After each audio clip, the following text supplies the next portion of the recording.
12 wins. Why is that important for Browns fans and the Browns? Well, if you get 12 wins, it'll be the second time in the NFL that the Cleveland Browns have reached that mark. They reached it 3 other times, but they were in the AAFC.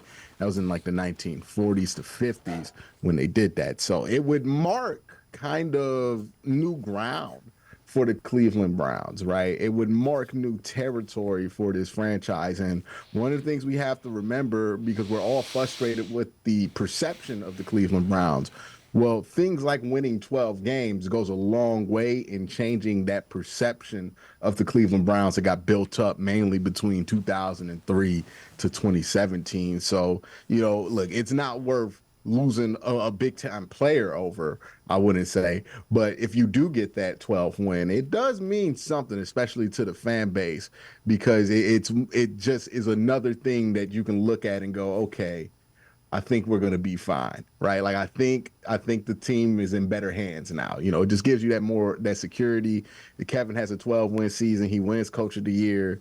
You also don't have to worry about impatient owners trying to fire a guy because that becomes much less likely. It's just kind of a quality of life win. Like, you might just live a little easier, or if you get a bumpy road, it's like an insurance win. You and I have talked for a long time about building a culture. Is it safe to say that they kind of have the culture now, given what they've gone through, or is it even too early to say that?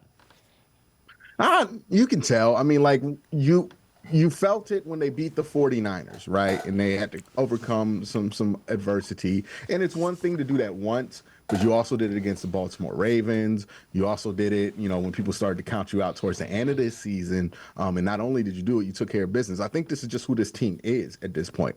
They are a good football team, right? And I think a lot of the anxiety people have about, like, hey, do we bench these guys? Do we kill our momentum? Is kind of based on this idea that we think what's happening right now is kind of a fluke. But I don't think it is a fluke. Joe Flacco probably playing well because he's in an offense that fits him. He probably will continue to play relatively well. And if he doesn't, this defense has been good all year. We know that's not a fluke, and that's going to be what's going to be able to carry the team. So, yeah, it's a different feeling, ain't it? Like, because every other time we've gotten here, there's been that sense of, oh, clock's going to hit midnight on Cinderella. But this team don't feel like Cinderella at all. Like, you watch them play football, and you're like, this is not a lucky team. This is a scary team, right? I think the Bills and the Ravens, you watch them play football, and you're like, oh, I want to avoid them.